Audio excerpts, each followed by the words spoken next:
Hey guys, I just got back from my third trip to Texas in 4 weeks, and I have one more coming up for Ironman Texas here in just a couple weeks. So I'm going to give you a bit of a rundown of the 2026 Ironman 70.3 Texas. I'm even wearing my Ironman Texas shirt, Galveston, from April 10th, 2011. That was my first time to race an Ironman 70.3 event, so I thought it was only fitting that I wear the shirt today. I'm kind of proud that it still fits. I actually remember buying this on clearance. It was on the website after the race, some months after I saw it, and I think I paid like $10 for it. And that was 15 years ago. So still wearing it and still looking good in it, hopefully.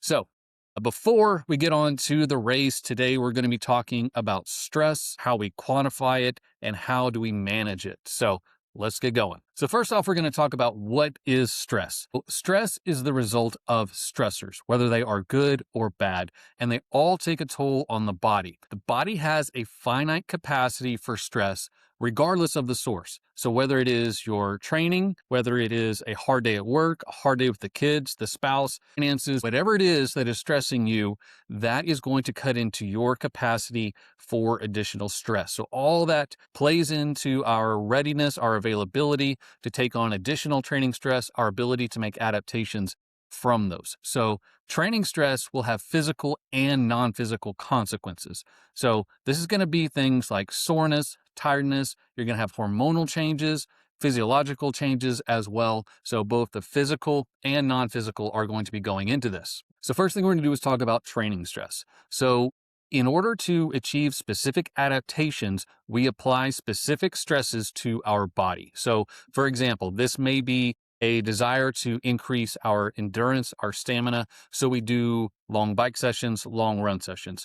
We may want to focus on increasing our threshold. So we do higher intensity sets, increase our VO2 max. So we do really high, short efforts to increase our VO2 max. It may be increasing the strength and power of our muscles. So we go to the gym and lift weights, or we may be doing body weight exercises in order to increase the strength of our tendons, our ligaments, all those stability muscles and that sort of thing. But basically what we're doing is applying specific stress to the body in order to achieve a specific adaptation, a specific result. We kind of define all of these as gains in strength and gains in fitness. So that training stress has to be balanced with all of those other stressors that we mentioned. Whether it's, again, the busy day at the office, an illness, bad night of sleep, maybe what you had for lunch isn't sitting quite right. All of that is going to stress the body and reduce your capacity for additional training stress. And the body treats all training stress the same, regardless of where it came from.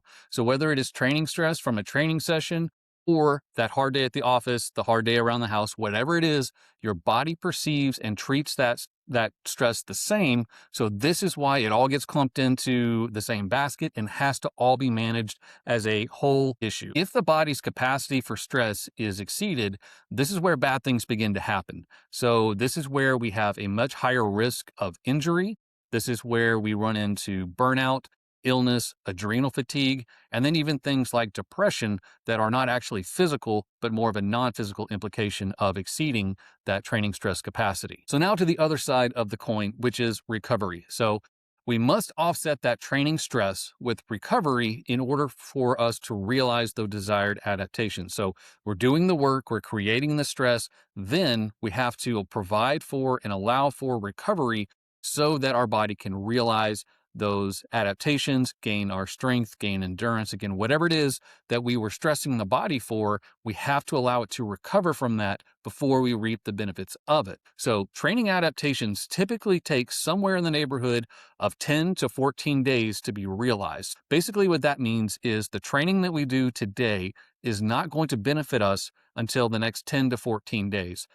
Actually, we are going to be a little bit less fit, less strong because of those training sessions that we're doing today. It's not until our body has fully recovered from those, made those adaptations, that now we will realize the benefit of those sessions. This is one reason we begin to taper about 10 to 14 days out from big races, is because the training that we do in those last 10 to 14 days won't fully be realized until after the race. So we're better off switching over to reducing our volume and really focusing on recovery so that we can maximize our performance on race day.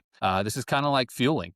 So it takes some time for our body to digest and absorb the carbohydrates, the hydration, all those things that we're consuming. So maybe it's not worth taking some nutrition from your last aid station when you're 1 mile out from the finish line, because your body doesn't have time to absorb all that nutrition until after you're done with the race. So kind of like that, it is not realized until further out. So we're working with a balance here on those types of things. Recovery is maximized when we sleep. So this is why sleep is really emphasized. It is really important, especially for athletes, because we are putting our bodies under additional stress. So especially in our modern world, everyone largely has stressors going on, whether again it's work, family, whatever it is. We all have those things that increase our stress level. It may not be bad, they can be good, but it's still going to reduce our capacity for stress. So we as endurance athletes are going then and adding additional training and additional stress to that. Especially for long course athletes, we're looking somewhere in the neighborhood of 10 to 20 hours a week of additional stress. Sleep is absolutely critical for everyone. That is something in the last few years have really been emphasized with both medicine and wellness, all those kinds of things. We're really hearing how important sleep is for us, but it's all the more important for us as athletes that are inducing stress to our bodies for those specific adaptations. So our time of sleep is when our body maximizes that recovery. So we want to make sure that we are getting adequate amounts of sleep. That's going to be a little bit different for everyone. Not everyone is going to benefit from 8 hours of sleep. Some of us can get away with fewer hours. Some of us are going to need more. And that is something that is really kind of dialed in on an individual basis. But especially in these times of high stress, and especially in times as we're preparing for a race through that taper phase, getting adequate sleep is absolutely critical in order to maximize our recovery, to speed up our recovery, and get the most out of those training sessions that we're doing. And then from there, your active recovery sessions, your easy sessions, recovery tools like foam rollers, massage, anything that you're using to help flush out or help induce recovery, help induce healing to the muscles. Nutrition is key. Your body needs those nutrients in order to recover. Your body needs protein to rebuild the muscle. So having good, clean diet and providing your body with those things that it needs to rebuild is absolutely important as well. So all of those things can aid and quicken recovery and reduce that amount of time from stress to adaptation. So now we're going to discuss the stress recovery balance. So again, it's kind of a balancing act here. So there is no true objective measurement of stress to the body or recovery. So there are a lot of things out in the space, a lot of metrics that we use, a lot of metrics that we talk about that are estimates of what amount of training stress is going to be realized, is going to be induced. And then when we look at it on a more collective basis, we can then estimate fitness and estimate recovery, those kinds of things. But those aren't true measurements of what our body is doing, how our body is responding, how our body is being stressed, and how our body is making adaptations. Those are representations of what is intended from the training plan. So as a session is prescribed, it is intended to induce a certain amount of training stress indicated by a number. And there's multiple ways of measuring that, estimating that. And then again, when those are fleshed out over a training plan, over a series of days, weeks, we can then estimate how much fitness is to be gained and how much recovery is needed and how ready we are to then go into race. So these are things like TSS, NTS, CTL, ATL, TSB, all those acronyms out there. These are all estimates. These are not actual measurements of our stress and our recovery. So even though we can't measure the stress, we can observe and to a certain extent measure the impact of that stress on our body. So we can see in what state and to what degree our body is either in a state of stress or in a state of recovery. And this is going to include both subjective and objective. So some subjective metrics that we can look at are things like soreness. How do you feel the day after? How are the muscles feeling? Are they tight? Does it hurt? Those kinds of things are subjective feedback to tell us that our body is under stress.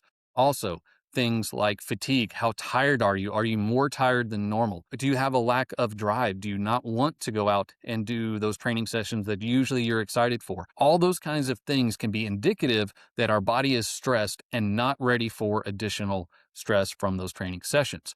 Then we can also look to some objective metrics, and these are primarily our resting heart rate and heart rate variability. So these are actual things that we can measure within the body. We can compare them from day to day and week to week to see whether our body is in that state of stress or in a state of recovery. So we've been using resting heart rate for a long time as a measurement to see how well our body is recovered, or is our body still in a state of stress and has reduced capacity for additional stress. So our resting heart rate is largely genetically determined. So that's going to come from your parents. That number can vary. And the actual number itself doesn't really have a whole lot to do with your fitness or anything like that. It's largely, again, just determined by your DNA. Your parents have given you this number, and that's going to be your baseline. Now, you can, quote unquote, improve your resting heart rate or reduce your resting heart rate through things like exercise. As we get more fit, as we become more efficient with our cardiovascular system, as we do that zone 1, zone 2 training and increase our cardiac efficiency, what we're going to see there, not only is that we have a reduced heart rate in our training sessions, we are also going to have a reduced heart rate while at rest. So basically what this is telling us is our body is able to maintain that homeostasis.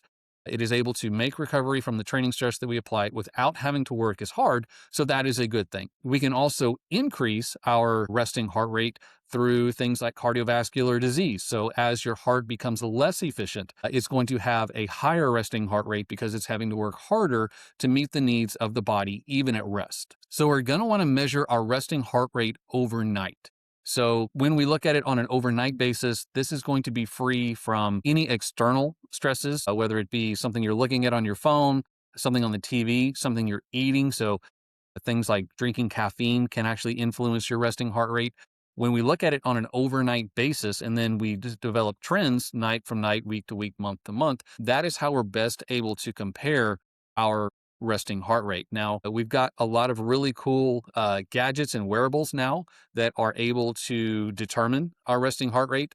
Way back in the day, I actually would wear my heart rate strap to bed, which my wife absolutely loved. Not at all, just kidding there. And that's really the only way we had to measure our heart rate overnight. I actually would set my massive laptop-sized Garmin watch there on my nightstand, wear that heart rate strap, and wake up in the morning and see what my average was overnight. But yeah, fortunately now, smartwatches, rings, all sorts of wearables make it much, much easier for us to accurately track our resting heart rate over time. It can even provide analysis and provide feedback as to what that resting heart rate data is telling us. But basically, under stress, the central nervous system is going to prompt the cardiovascular system to increase the rate of. So under stress, the nervous system is going to prompt. So under stress, the cardiovascular system is going to prompt. So under stress, the nervous system. So under stress, the nervous system is going to prompt the cardiovascular system to increase the amount of blood flow in order to deliver more oxygen to those working muscles. That is going to provide the healing, the restoration, and also remove things like metabolic waste. So the more blood that is delivered to an area that needs to be healed, the quicker that healing is going to happen. This is why we do things like heat and cold contrast. That is going to further induce more blood flow to a specific area. Compression is going to increase blood flow, and massage. All sorts of different things are used in that same way to deliver more blood to a specific area in order to induce and speed up healing. So the body is automatically doing this through an increased heart rate. Now, to an extent, it can target those specific areas, but really it is increasing the amount of blood flow to the entire body. So when we do some of those things like massage, hot, cold contrast, that's really helping to provide those specific areas where that blood needs to be allocated to in order to heal that specific area. Now, something that has really come into vogue over the last, I would say, 10, 15 years is heart rate variability. So it is really taking that resting heart rate metric to the next level. And it is a more in-depth, more accurate piece of information that is really indicative of whether our body is at rest or under stress. So instead of looking at just an average heart rate variability actually looks at the milliseconds between heartbeats. So we tend to think as our heart rate as a steady metronome, but in reality, there are fine, very short, very small differences from one heartbeat to the next. So the difference in one heartbeat to another and the variability between those is really a good indication, again, of whether our body is recovered or at stress. And looking at this information reflects that sooner than a resting heart rate. So this is a much more immediate indication of the status of the body, the status of the nervous system, and again, telling us whether we have capacity to take on additional training. Keep in mind, these are milliseconds, so it really does take a sophisticated device to truly accurately measure these.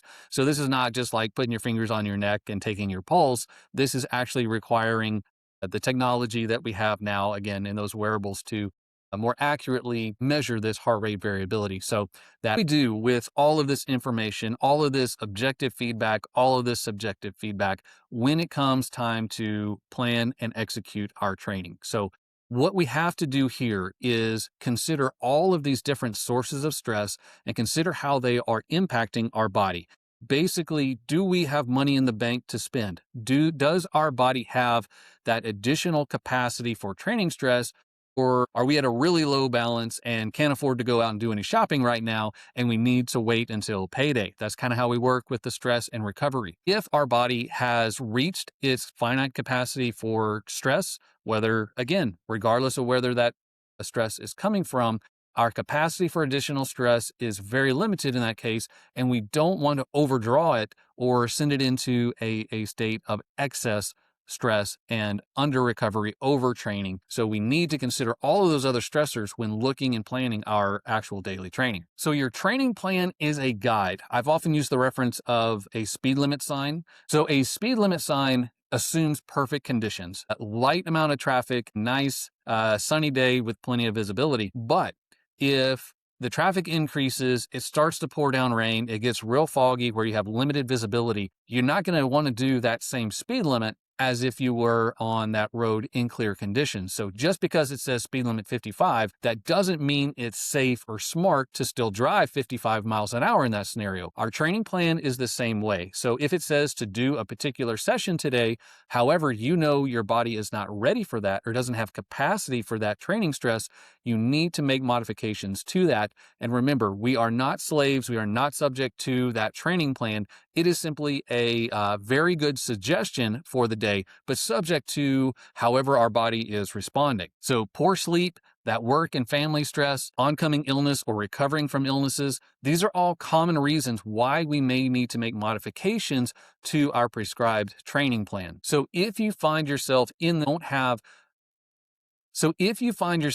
this scenario where your capacity for additional training stress is reduced beyond what your training plan is calling for on that day, I always suggest this sequence of modifications. So first thing to do is reduce the amount of intensity in that session or reduce the intensity in that session. So if it's got a certain amount of higher intensity, can you dial back the amount? Maybe cut it in half, 2/3, whatever it is that is appropriate, or reduce the actual intensity. So if you've got zone 4, zone 5 work prescribed in that session, maybe you dial it back to zone 3, zone 2, get in whatever you can.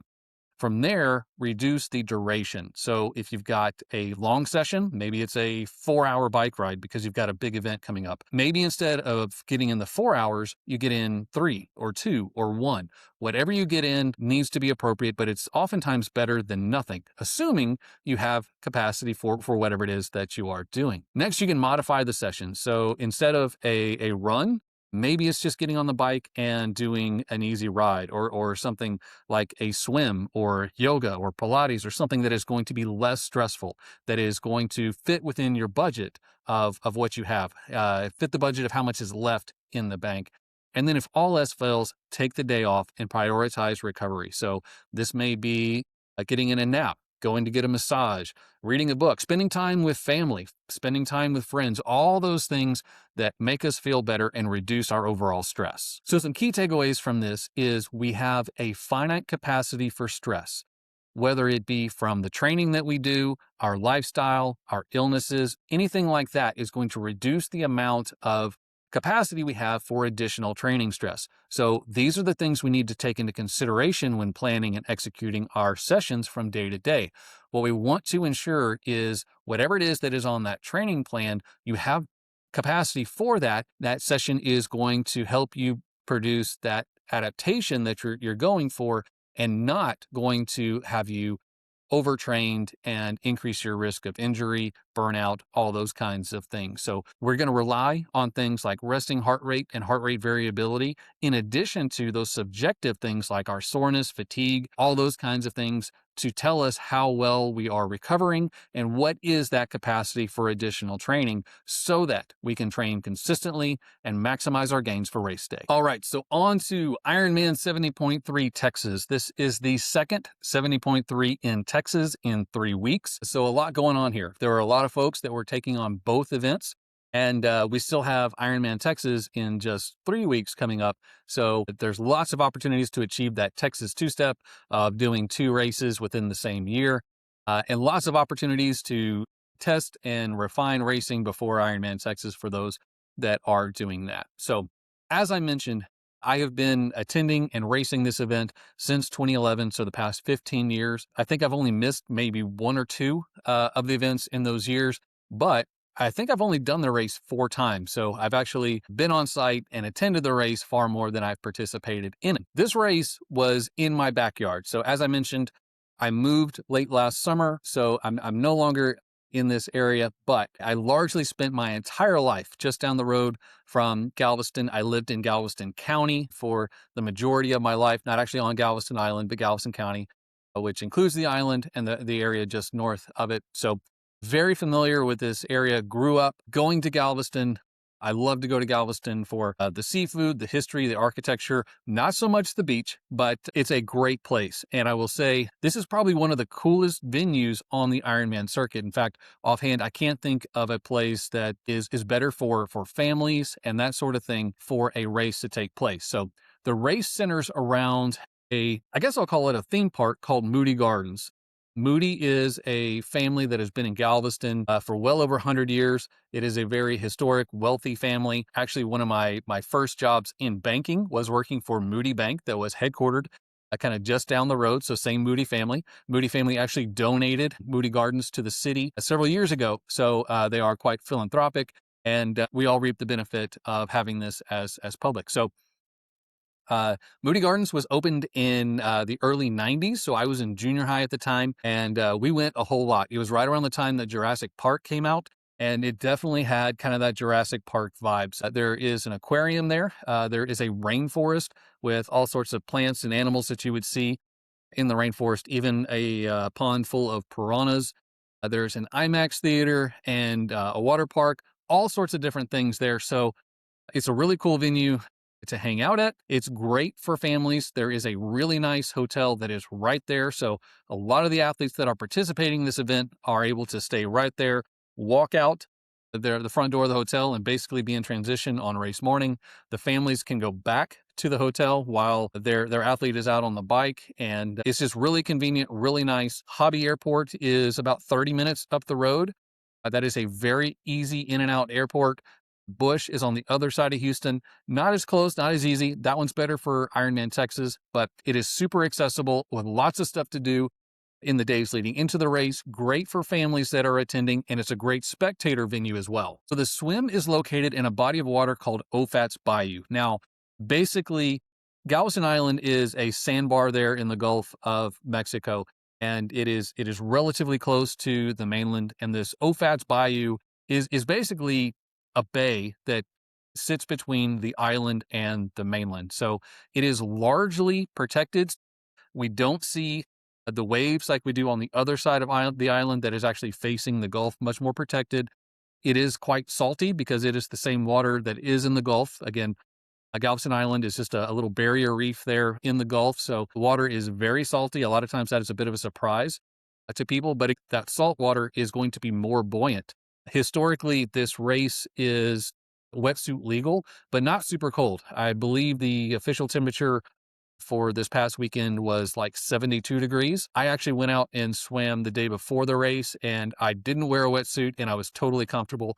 But you combine the benefits of that wetsuit with the extra buoyancy of that salt water, and generally this is going to be a pretty fast swim. This race day was unique. So as windy as it was a couple weeks ago at Little Elm, it was freakishly calm on Galveston Island on race day. So keep in mind, it's an island out there in the Gulf. It is always windy. So I would say like the baseline minimum is something like 10 miles an hour. Like you would consider 10-mile-an-hour wind a calm day and not be surprised if it was 20 miles an hour sustained with gusts from there. Because again, you're out there in the middle of the Gulf. Now, race morning was eerily calm. There was not a breath of air out there. So the swim was like glass.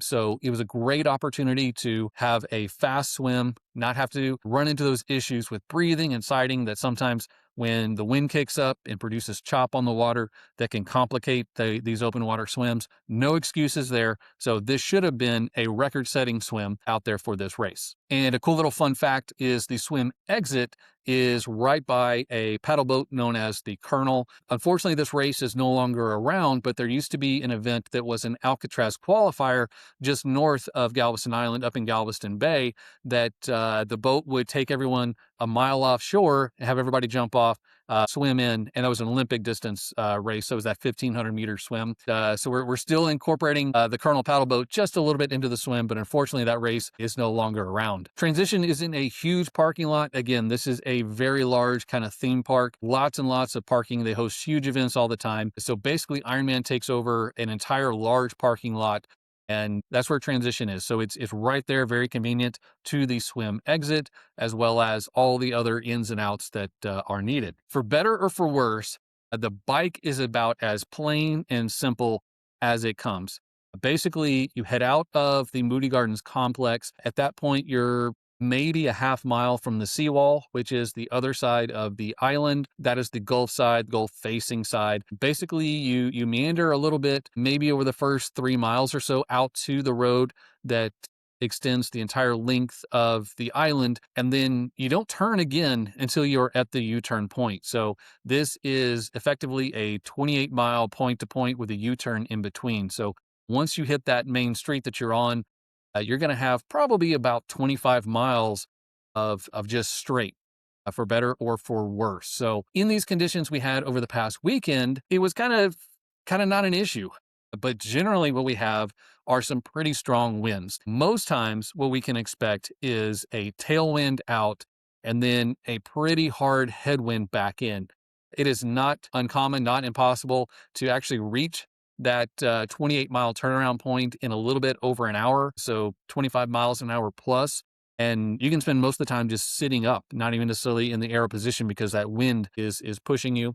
Another thing to mention is they have really good roads. They take good care of them. They've repaved them several times. And for the vast majority of this course, you've got really nice low friction roads. So it's very comfortable and going to be fast. Whatever it is that you go out is going to be reciprocated on the back. So there's that law of reciprocation. Headwinds become tailwinds, tailwinds become headwinds, uphills become downhills, vice versa. So it really wasn't so much the case in this past week's race because the wind was, again, so freakishly low, but generally you're going to have a heck of a headwind coming back in.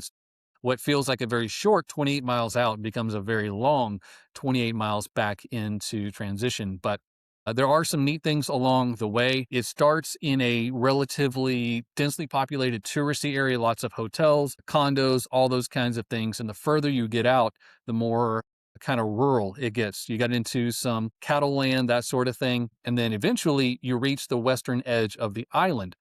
So this used to be a toll bridge. So kind of the running joke was that you needed to bring some quarters with you to throw in and pay your toll to get over the bridge. They actually, like in the last year, did away with the toll. So now it's free. So you don't need your quarters anymore. You cross over this bridge known as the San Luis Pass.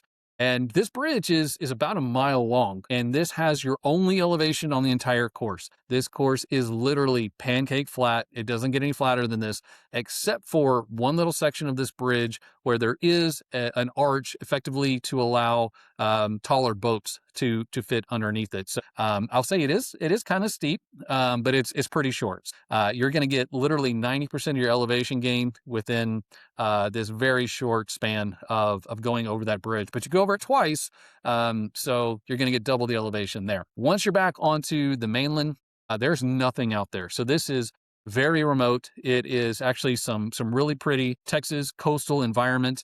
There's a whole bunch of sand. There's some sand dunes, that sort of thing. Not a whole lot else out there. So for better or for worse, you're kind of out there on your own, and you ride a couple miles through a whole bunch of nothing, and you make the U-turn and head back, cross back over the San Luis Pass, over the elevation gain, double your elevation gain coming back, and then head on back straight to transition. Now, personally, I really like this run.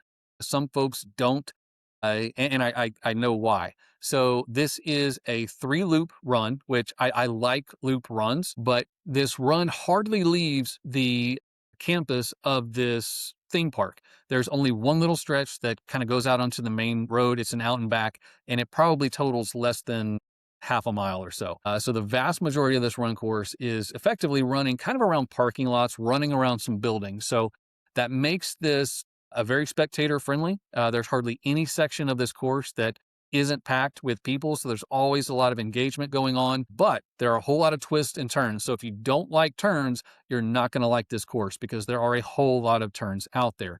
There's a whole lot of different areas. So as I mentioned, you kind of start in a parking lot, you run around some of those pyramids, then you run around the backside where the water park is, where the swim start is, then you run over here to the paddle boat. That was the swim exit. And so there's a lot to see, a lot to keep you engaged. And something I really like about these 3-loop courses is it provides some great pacing feedback. So what I advise my athletes on these 3-loop courses, whether it's a 70.3 or a full Ironman distance event, is that first loop is a forced holding back. So we want to go really easy on that first loop. So it's a forced effort that you feel like you should be running faster, but we're going to intentionally be smart and hold back. Now, second loop, we're kind of just going to go. We're not going to hold back, but we're not going to push either. So what I say is this is kind of your natural pace. If you weren't wearing a watch and you just were going for a run, this is what that should feel like. So after taking that first loop easy, this should also feel easy. It should just be fun, natural, feel good. And then if we've done everything right, nailed our pacing, nutrition, hydration, all those kinds of things, now it's time to empty the tank. So on that third loop, if you've done everything right, now you can actually hit your fastest paces and negative split the run, and you've only got a couple miles left. So it's time to empty the tank and pass all those people that have been out there. Now, that doesn't necessarily mean you have to start emptying the tank right at the beginning of the third loop. You may need to wait a mile in or halfway through that loop, but effectively what we want to do is save some energy, save our strength for a strong finish, which great finish line here at this race is right there out front of the building. Again, great support out there. So it's a great conclusion to a great race. So this is absolutely one I recommend for kicking off your season. Now, I will say they got some extremely good conditions. This year, this race is known for some pretty crazy conditions, high winds. Last year, the swim was canceled because it was beautiful the day before, almost like this year's, but then overnight, a storm came in, the temperatures dropped, it was rainy, it was cold, it was nasty. Lots of people just decided not even to race, but for those that did endure a wet, nasty bike, they actually had a really nice run. The weather kind of cleared up, so it's like they say, if you don't like the weather in Texas, wait a few minutes, it'll change. All the more down here on Galveston Island, but it's a great place to visit and a great place to race. So in addition to 70.3 Texas, I would be remiss if I did not mention the fact that 70.3 Oceanside was also this weekend. Big pro race, well-attended race out there in Southern California. Look forward next week. We're going to get some recon from the race there, along with some other good information. We'll see you then.